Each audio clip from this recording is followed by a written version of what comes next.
fatores que eu escutei, eu não sei se é verdade, você me corrija se eu estiver errado, mas que alguns financiamentos aparentemente baratos quando a pessoa entra, mas ela existe um reajuste das parcelas, ou existe aquele, a cada um ano você tem que pagar uma parcela maior, seria tipo um bônus, mas não um bônus que beneficia você, e sim a construtora.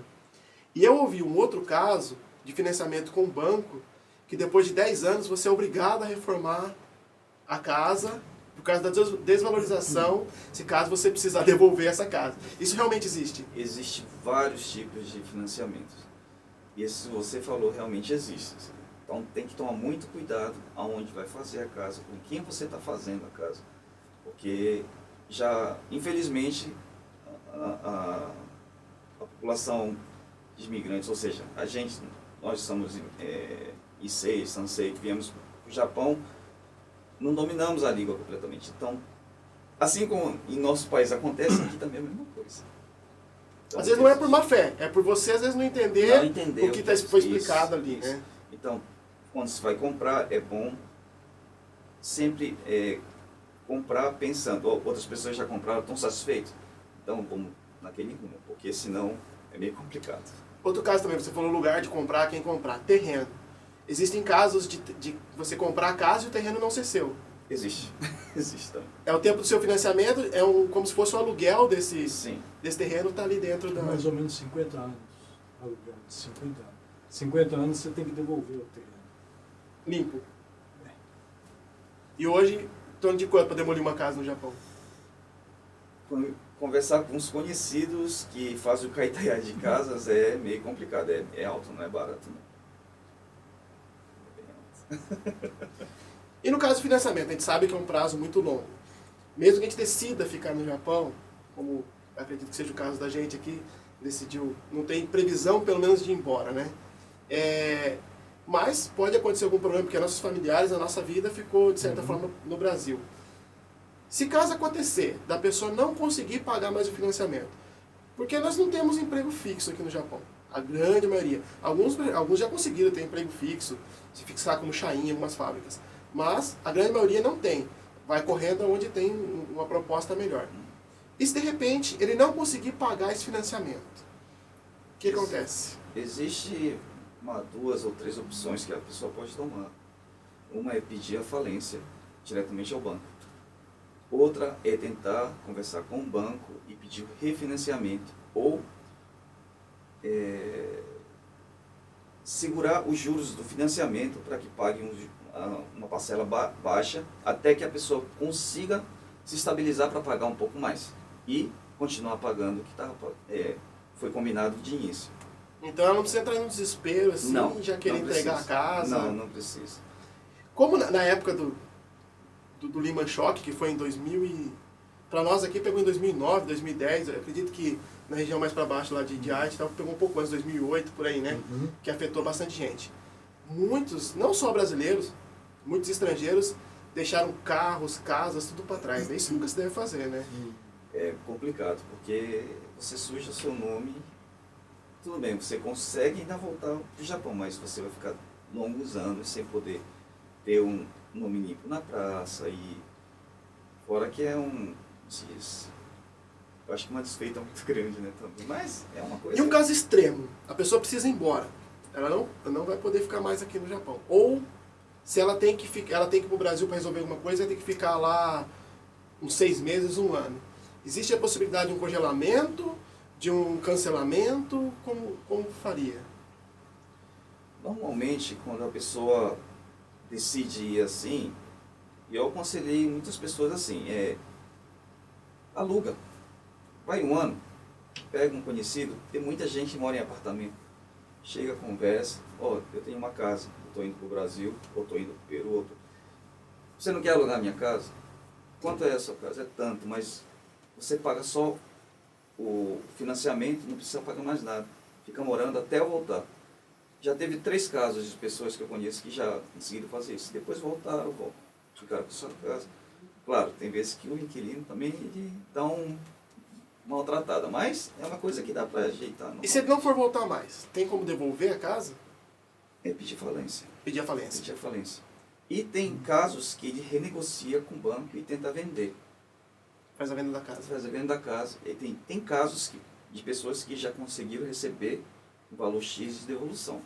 Ou seja, venderam e a pessoa que comprou conseguiu o financiamento para quitar aquela casa naquele valor X e tem um valor acima, né, que fica sobrando. Então o banco repassa. Terrenos perto de rio, de linha do trem, essas coisas, é mais barato? Ou não diferencia? Perto das estações de trem, geralmente é mais caro. Mais perto da linha férrea, por exemplo? Férrea, é muito relativo. Isso, e não dá para falar para você que vai ser barato. É relativo. O que a pessoa tem que olhar quando ela for, independente da casa que ela for construir, quando ela for comprar um terreno? A localização, o que ela tem que se preocupar bastante?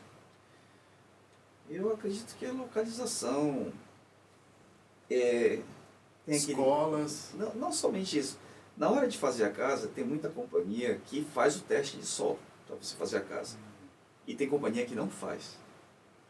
Então, você tem que escolher bem as companhias que você vai construir a casa. Porque as que não fazem, você vai ter prejuízo.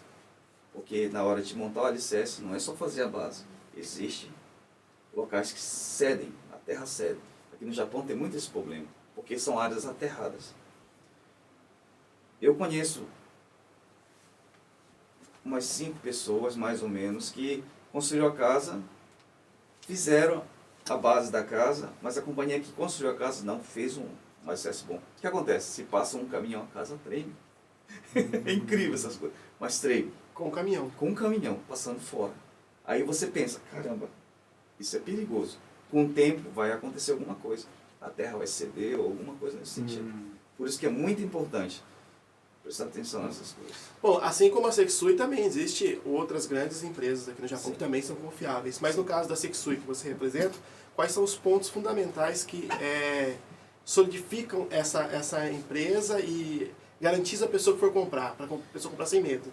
Eu acredito seria o tempo de garantia, o material usado para a construção da sua casa, o alicerce bem feito, o isolamento da casa é muito bem feito também. Você tem uma casa da Sim. Sekisui. E você Então, agora também tem uma casa. E garantia? Existe garantia da casa? Existe.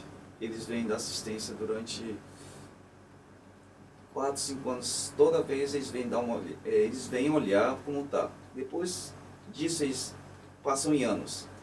Mas existe um roshô deles, eles falam que de 35 a 60 anos de garantia sem problema. 35 a 60 anos. Dependendo do estilo da sua casa. Então, no caso do financiamento, isso varia muito de pessoa para pessoa, região, casa, o que ela quer em si, né? Tem que ser estudado caso a caso. Isso. Isso aí tem que ser particular, não tem como você colocar na bacia e colocar isso aqui, é que a gente Não. tem. E o que eu achei interessante da Sekisui, que não é aquilo. Você vai comprar casa, é aquilo que eles estipularam para você, não, você não mexe, é aquilo. A planta é aquilo, acabou. Não. Você tem como negociar e refazer as coisas, modificar paredes, botar coisas que você acha que é útil para você. Você pode personalizar a sua casa de acordo com a sua vontade. Sim. Então é uma coisa... Mas isso tudo tem custo. Tem um limite de custo, tem um limite... Tem opcionais também, né? Só que, se você for comparar opcional por custos, ainda sai muito mais em conta. Vocês agora estão com uma página no Facebook, né? E... Bom, pessoal, se vocês quiserem saber alguma coisa, eu vou deixar aqui embaixo o nome da página deles. E na descrição do vídeo, eu vou deixar a direção direto para a página deles. E vocês podem entrar em contato direto com eles. Vai ter o telefone também. E, tanto da nossa região aqui de Ibaraki, como a região de Shizuoka, de Aitken. E vocês tirem as suas dúvidas. E vale a pena pegar uma casa, independente se seja com a Sekisui, que é no caso deles aqui, avalie muito antes a proposta, veja muito, para não cair numa cilada, como teve muitos brasileiros, tanto de estrangeiros, eu falo de brasileiros porque é a nossa comunidade, que acabaram caindo numa cilada, não conseguiram pagar, ou casa que deu problema, né? Tem muita casa que acaba dando problema. Como eu disse, não é em si a casa cair, mas são outros problemas de deterioração. Sim. recentemente aqui teve um tornado que passou na nossa região, né? Sim, E a casa virou ao contrário, né? sim, ela, o tornado conseguiu retirar o alicerce e virar ela ao contrário. A casa não quebrou, mas ela virou ao Virou contrário. ao contrário. Então, o que eu estou dizendo, não é questão da Alicerce. casa cair em si, mas são vários fatores que influenciam na construção de uma casa. E japonês é muito supersticioso, né? No caso dessa casa, acho que nunca mais vão construir nada no lugar, né? Não, Não vende nem nada. Então, você tem que tomar muito cuidado na hora de comprar uma casa. Quero agradecer a vocês pela entrevista e posso deixar vocês à disposição do pessoal para tirar qualquer dúvida, para comprar, claro. ou independente de comprar ou não, só realmente tirar uma dúvida. Tirar dúvida. Sim, Então a página deles está no Facebook. Vocês curtam a página, acompanhem as postagens deles lá. Eu acho que é muito interessante também.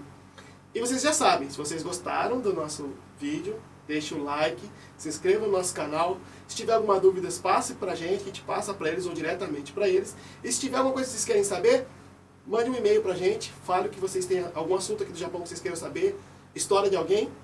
Falou, galera, valeu!